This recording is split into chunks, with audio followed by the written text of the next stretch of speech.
राधे राधे। तो कैसे हैं आप सभी लोग? आई होप सभी अच्छे होंगे, स्वस्थ होंगे, मस्त होंगे और ठाकुर जी की कृपा है हम सब पर। त्यौहार आते ही ना एक अजीब सी रौनक हो जाती है, चारों तरफ खुशियाँ ही खुशियाँ दिखती हैं, चहल पहल ही दिखती है। और साथ साथ में एक काम और आ जाता है, घर की साफ़ सफाई करना, कलर करना। पिछले साल तो इस समय ना मेरे घर पे बहुत सारा काम फैला था।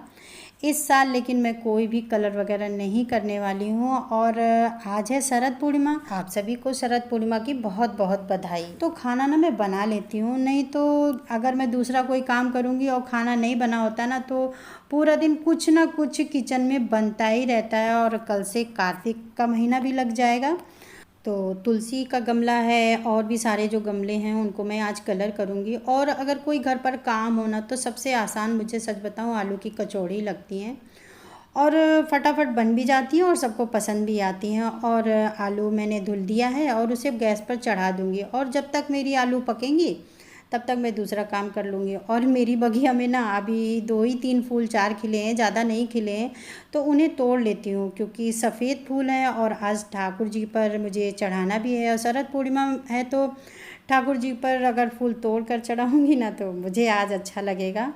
आज ठाकुर जी का श्रृंगार और भोग वस्त्र ना सब कुछ सफ़ेद ही होता है, तो मेरी बगिया में भी सफ़ेद फूल लगे हैं तो उन्हें मैं तोड़कर ठाकुर जी पर चढ़ाऊँगी। आ गई मंदिर में, अब करूँगी ठाकुर जी की पूजा। तो दिया को जला दिया है, धूप बत्ती जला दिया है और इनके बिना सच में काम की शुरुआत ही नहीं होती है। जब तक मैं पूजा नहीं कर लेती हूँ, सच में अगर मैं अपनी बात बताऊँ, मुझे तो बिल्कुल अच्छा नहीं लगता है। सबसे पहला काम ही मेरा होता है घर में नहाना और उसके बाद में ठाकुर जी की पूजा करना। और कुंवार के महीने में पड़ती है पूर्णिमा, और पूर्णिमा ना सभी पूर्णिमा में सबसे श्रेष्ठ मानी जाती है। बहुत महत्व है इस पूर्णिमा का। हम कई नामों से पूर्णिमा को जानते हैं, शरद पूर्णिमा, कोजागरी पूर्णिमा, रास पूर्णिमा, कुमार पूर्णिमा। और आज ही के दिन ना जौ की भी पूजा होती है, माता लक्ष्मी की भी पूजा होती है, भगवान विष्णु की भी पूजा होती है और चंद्रमा की और पीपल की भी आज ही पूजा की जाती है। और भगवान को मैंने स्नान करा दिया है, उनका श्रृंगार कर दिया है। मैंने चौकी नहीं लगाई है, मैं ना मंदिर में ही भगवान की पूजा कर लूँगी। और पानी से सभी भगवानों को मैंने स्नान करा दिया है। इसके बाद मैं भगवान को रोली चंदन लगाऊंगी। और ठाकुर जी को तो रोज़ ही स्नान कराती हूँ, लेकिन जब मैं राधा कृष्ण को स्नान कराती हूँ ना और उनका जब श्रृंगार करती हूँ तो सच में मुझे बहुत अच्छा लगता है। और मेरे ठाकुर जी इतने सुंदर, इतने मोहक लगते हैं। ठाकुर जी को भी मैंने सफ़ेद वस्त्र पहनाए हैं, लड्डू गोपाल को भी मैंने सफ़ेद वस्त्र पहनाया है। और उसके बाद में भगवान जी का जो मैंने श्रृंगार किया है ना वो भी मैंने सफ़ेद ही किया है, क्योंकि आज शरद पूर्णिमा है तो आज के दिन सफ़ेद चीज़ों का ही भगवान को श्रृंगार किया जाता है, भोग लगाया जाता है। और शरद पूर्णिमा के दिन ही कृष्ण भगवान ने महारास किया था अपनी गोपियों के संग। भगवान विष्णु के अवतार में केवल भगवान कृष्ण ही एक ऐसे हैं जिनमें 16 कलाओं का समावेश है। और आज के दिन ना चंद्रमा की भी खूबसूरती ना देखते बनती, बहुत ही सुंदर दिखते हैं।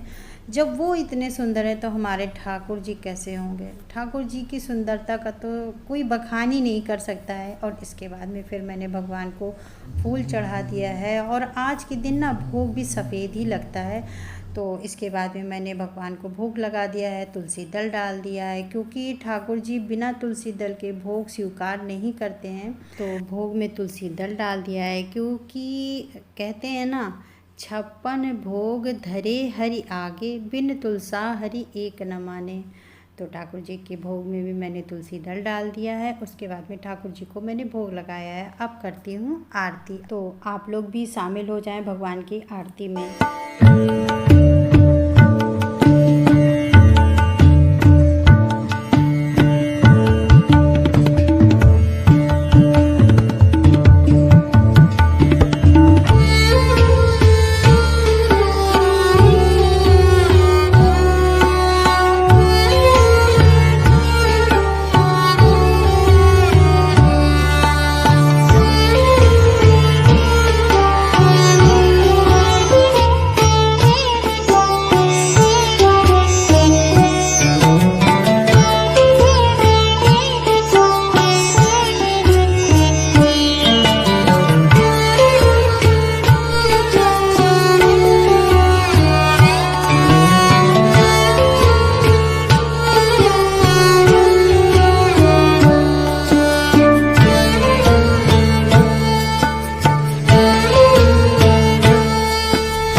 मैं तुलसी के पास दिया जलाती हूँ। जलाती तो वैसे साल भर ही हूँ, लेकिन कार्तिक के महीने में तुलसी में दिया जलाने का एक अपना ही एक महत्व होता है। तो दीपक को ना पानी में ऐसे थोड़ी देर डालकर रख दूँगी, तकरीबन 1 घंटा ऐसे ही पानी में पड़े रहेंगे। फिर इसके बाद मैं निकाल कर बाहर रख दूँगी और रोज़ ही एक कोरा दिया मैं जलाती हूँ तुलसी जी के पास शाम को।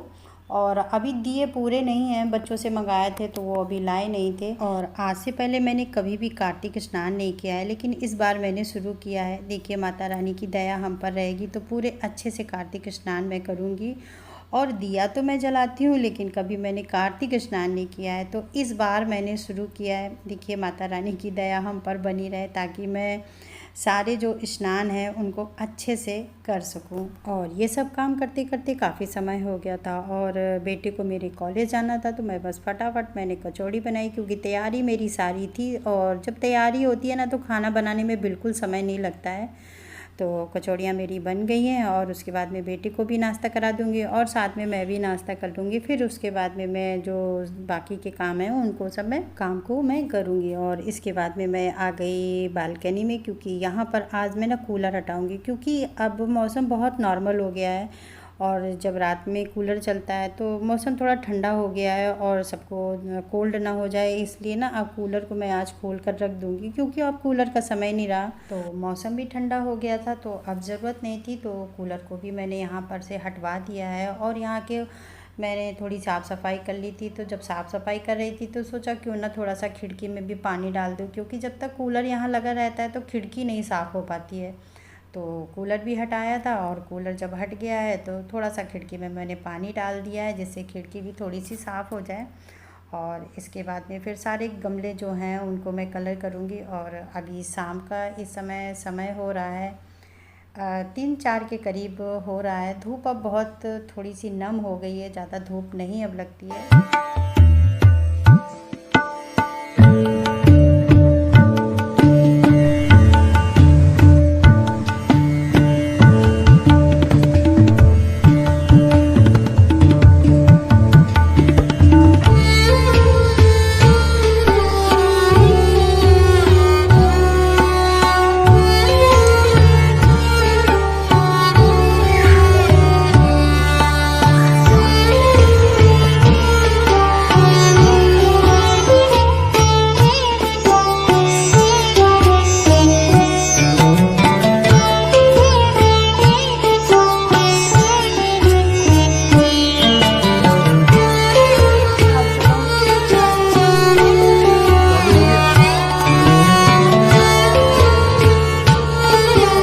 का समय है, पूर्णिमा है तो खीर भी बननी है। और शरद पूर्णिमा में माता लक्ष्मी धरती पर भ्रमण को निकलती हैं और पूर्णिमा के दिन ना शाम को ही खीर बनाई जाती है। और ये खीर चंद्रमा की रोशनी में उस जगह खीर को रखते हैं। तो खीर को बना लेती हूँ और खीर को बनाने में ना थोड़ा सा समय लगता है। और शरद पूर्णिमा की जो खीर होती है ना उसका स्वाद भी बहुत अच्छा होता है। अच्छा भी इसलिए हो जाता है क्योंकि उसका भोग लगाते हैं और वो प्रसाद बन जाता है। और खीर का जो महत्व होता है ना वो शरद पूर्णिमा में अहम माना जाता है। और चंद्रमा को ना खासकर सफ़ेद चीज़ों का ही भोग लगाया जाता है और चंद्रमा को खीर अति प्रिय होती है। तो खीर मेरी बन चुकी है और खीर को ना सबसे पहले हम ठंडा करेंगे, क्योंकि गरम खीर को हम नहीं टांगेंगे, क्योंकि अगर गरम खीर टांगेंगे तो होता क्या है कि अगर कहीं गलती से हाथ से छूट गई तो हाथ भी जल जाएगा। और इसलिए ना पहले हम खीर को ठंडा करेंगे, फिर हम ठाकुर जी को भोग लगाएंगे। इसके बाद में चंद्रमा की रोशनी में इसको हम टांग देंगे। और जहाँ चंद्रमा की रोशनी पड़ रही हो ना खीर उसी जगह पर टांगेंगे, क्योंकि खीर को एकदम से खुली नहीं टांगना है, उसके ऊपर कुछ ना कुछ ज़रूर रख दें ताकि खीर में ना कुछ कीड़े वगैरह ना गिर जाएं, क्योंकि कीड़े बहुत होते हैं इस समय। और खीर में अगर कीड़ा गिर गया ना तो खीर भी ख़राब हो जाएगी। और खीर में चंद्रमा की रोशनी अच्छी खासी पड़नी चाहिए। अगर आप खीर को चंद्रमा की रोशनी में कम से कम 1 पहर तो ज़रूर से रखें। तो इस तरह से आप खीर को टांग देंगे। और आपको ना मैं दिखाती हूँ कि चंद्रमा कितना खूबसूरत है। और आज चंद्रमा मतलब बहुत ही सुंदर है और आज ना बादलों के बीच में छुप रहे हैं बार बार, क्योंकि यहाँ का मौसम बहुत ख़राब है। दोपहर में तो थोड़ा बहुत पानी भी गिरा था, लेकिन अभी इस समय थोड़ा सा मौसम साफ़ है तो चंद्रमा दिख भी रहा है, नहीं तो बिल्कुल अभी थोड़ी देर पहले 1 घंटे पहले तो चंद्रमा दिख ही नहीं रहे थे। तो ऐसे मेरी शरद पूर्णिमा का पूरा दिन बीता। तो दोस्तों अब चलती हूँ, फिर मिलती हूँ आपको नेक्स्ट वीडियो में। तब तक के लिए आप अपना ख्याल रखिए। राधे राधे।